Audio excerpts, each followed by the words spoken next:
책 읽고 두바라고 존즈입니다.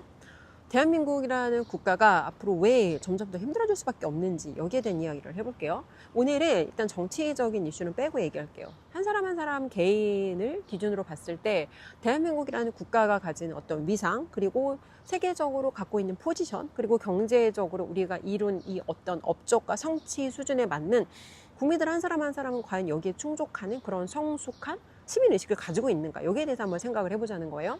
자, 우리나라 사람들이 잘 쓰지 않는 이런 언어들이 있어요. 예를 들어서 가치라든지 아니면 사명이라든지 아니면 의미라든지. 근데 이런 키워드가 왜 중요하냐면 최고의 공부라는 책에서 이런 표현을 읽은 적이 있어요.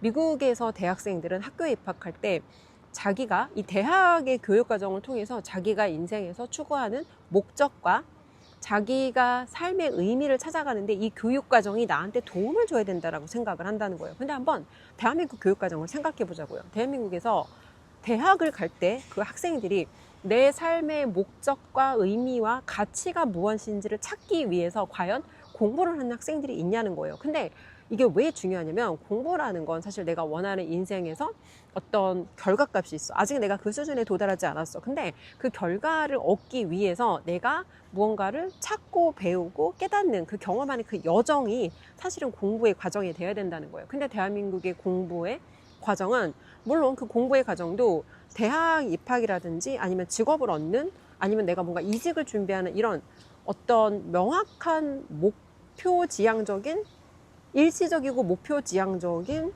수단과 도구로 공부가 쓰일 뿐만 아니라 공부라는 것의 가치를 인생에서 정말 내가 추구해야 되는 그 삶이 무엇인지, 그리고 이 추구해야 되는 내 삶의 그 지점과 현재 나의 간극은 어떠한지, 그리고 이 간극을 메꾸기 위해서 무엇을 내가 찾고 경험하고 배우고 깨달아야 되는지를 생각하는 사람들이 거의 없다는 거예요. 그래서 대한민국 사람들이 제일 미친 듯이 붙잡고 열광하고 사는 키워드가 뭐냐?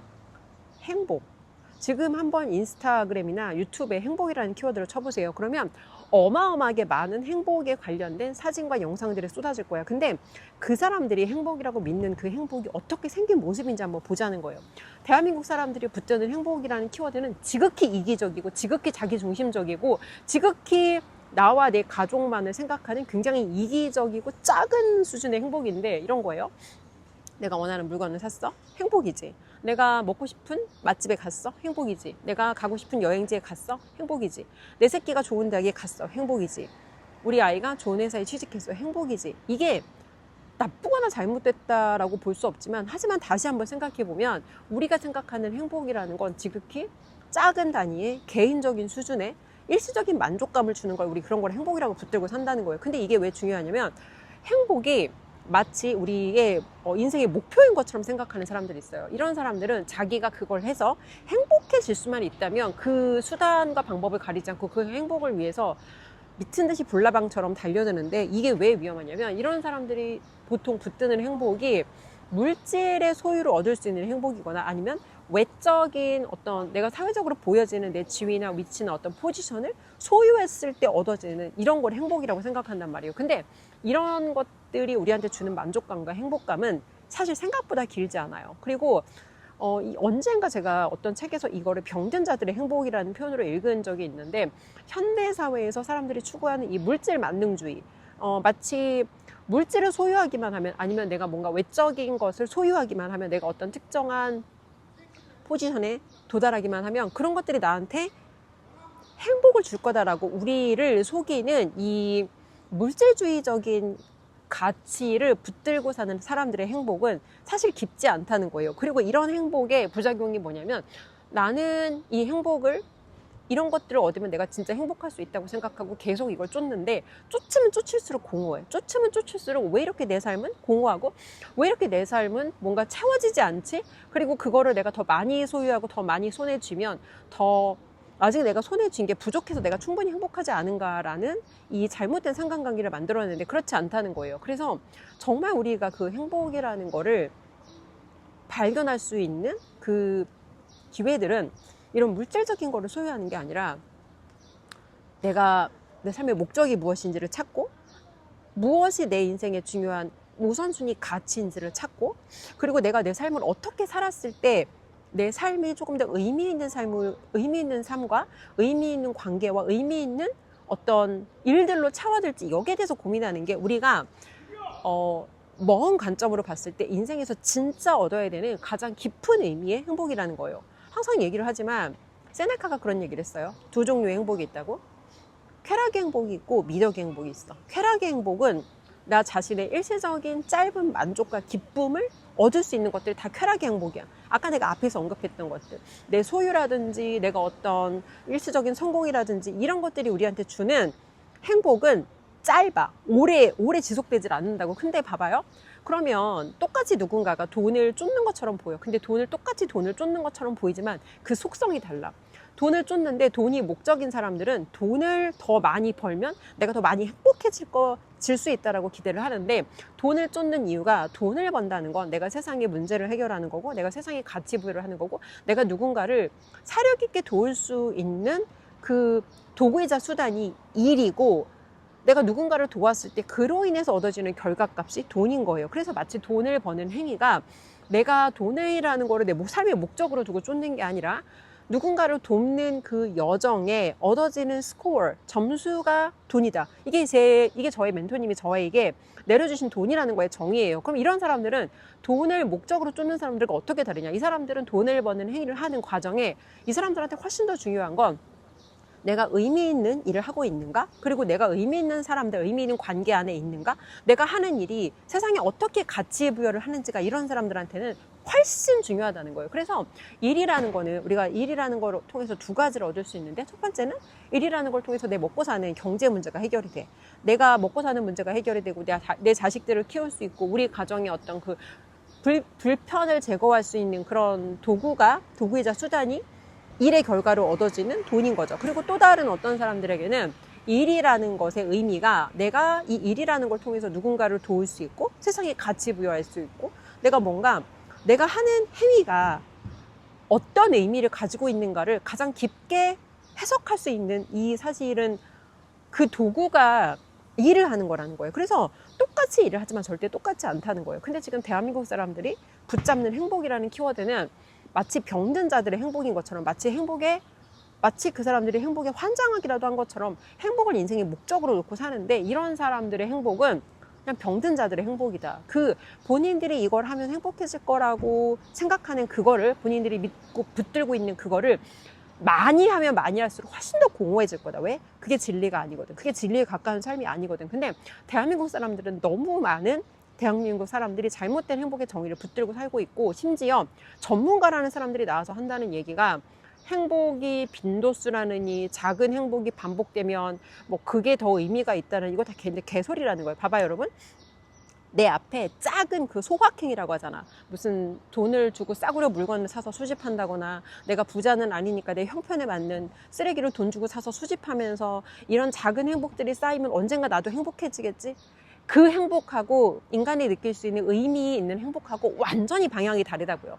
아무리 싸구려 행복을 많이 반복한다고 해서 이 싸구려 행복이 어느 날 갑자기 깊은 의미 있는 이 미덕의 행복으로 연결이 안 된다는 거. 둘은 방향 자체가 다르다는 거. 근데 한국에서 행복을 가르친다는 사람들, 행복파리들이 하는 얘기를 들으면 인간이 진짜 마땅히 누려야 할 그 인간이 왜 존재하는지에 대한 존재 자체에 대한 본질적인 행복하고 거리가 먼 얘기를 하면서, 이런 거 하면 너희가 행복해진다라고 하는데, 그 사람들이 주장하는 그 행복해진다는 것들을 따르면 따를수록 삶이 공허해지고, 그런 것들을 우리가 소비하면 소비할수록 그 사람들의 삶은 잘 될 수밖에 없어. 공급자는 잘 되지만 그 사람들의 그 쓰레기 같은 컨텐츠를 소비하는 소비자들의 인생은 안 바뀐다는 거예요. 그 사람들은 그 행복파리를 해서 행복파리 책을 팔아서 돈도 벌고 강의도 팔고, 그 사람들 공급자들의 인생은 잘 되겠지. 근데 행복파리들의 컨텐츠를 소비하는 소비자들의 인생은 절대 안 바뀐다는 거예요. 근데 너무 많은 사람들이 병든 자들의 행복을 쫓으면서 마치 이런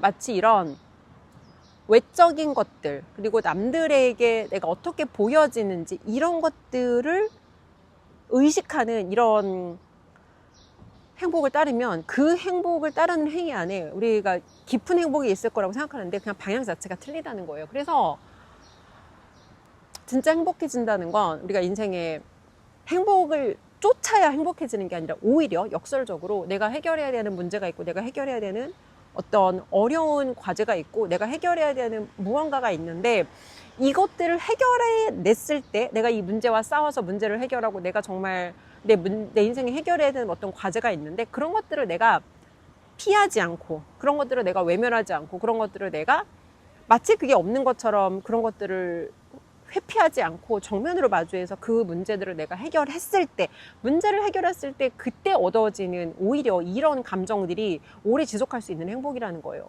불편한 건 제거하고 내가 편안한 것만을 쫓으면서 이 어떤 짜잘한 행복으로 내가 이런 행복을 지속하면서 그런 상태로 내가 행복해지겠다? 착한 건 망상이라는 거예요. 근데 대한민국에 잘못된 행복을 붙들고 사는 사람들 너무 많고 병든 자들의 행복을 추구하는 사람들 너무 많고 행복파리들이 나와서 무슨 쓰레기 같은 행복에 대한 이론을 팔면서 이런 걸 네가 하면 행복해진다고 하는데 봐봐요. 행복이라는 건 그걸 했을 때 내가 편안함을 얻어. 그러면 편안함을 얻는 행위. 한마디로 내가 돈으로 살 수 있는 행복은 짧다. 근데 우리가 긴 관점으로 봤을 때 본질에 가까운 행복이 무엇인가를 보면 내 앞에 어려운 문제를 해결하고 내 앞에 내가 누군가에게 가치 있고 쓸모 있는 존재가 되어서 세상에 가치 부여를 했을 때 그 과정에서 그리고 그 결과로 어려운 문제를 핸들했을 때 어려운 문제를 내가 해결했을 때 그 결과로 얻어지는 결과값이 진짜 본질적인 의미의 행복이다. 이게 되게 중요한 가치인데 이런 본질적인 가치에 대해서 얘기하는 사람이 없어요. 그리고 마치 사람들이 듣기 좋은 달콤한 얘기를 하고 마치 사람들이 좋아하는 사람들한테 어떻게 보면 사람들한테 인기를 얻을 수 있는 얘기를 하면서 그런 게 행복이다라고 대중 강의를 하는 사람들이 있는데 그 얘기를 했을 때 나한테 달콤한 얘기라면 아이들이 달콤한 사탕이나 달콤한 초콜릿을 반복해서 먹으면 당연히 이해도 안 좋고 건강에도 안 좋고 여러 가지 추가적인 문제가 생기겠죠. 그래서 1차적으로 나에게 기쁨을 주는 단기적인 마약 주사 같은 행복이 아니고 딱 두 가지로 보면 돼요. 병든 자들의 행복은 단기적인 관점으로의 어떤 기쁨, 쾌락, 그리고 단기적인 관점에서 내가 도파민이 도는 거. 예를 들어 유튜브 보는 것도 마찬가지예요. 근데 장기적인 관점에서 내가 얻을 수 있는 행복이라는 건 세상에 가치 부여하고 내가 하는 일에 의미를 발견하고 그리고 내가 누군가에게 쓸만한 무언가를 공급할 수 있는 삶. 예를 들어 유튜브를 보더라도 유튜브를 보는 행위는 단기적인 행복의 관점이고 유튜브를 내가 공급하는 행위는 이렇게 생각하면 쉬워요. 이게 내가 지금 하는 일이 쉬운 결정인가 어려운 결정인가. 쉬운 결정에는 단기적인 만족감, 단기적인 기쁨, 단기적인 쾌락은 있지만 인생이라는 긴 관점으로 봐서는 장기적으로 지속되는 깊은 미덕의 행복은 없다. 근데 내가 지금 하는 일이 어려워. 내가 지금 하는 일이 어렵고 지금 하는 일이 굉장히 나에게는 도전적이지만 이 도전적인 일을 내가 포기하지 않고 지속했을 때 그 여정에서 그리고 그 끝에서 얻어지는 진짜 이런 의미의 어떤 그 느낌들이 그 보람이 이게 사실은 진짜 장기적으로 지속될 수 있는 진짜 본질에 가까운 행복이다. 이걸 반드시 기억하셨으면 좋겠어요.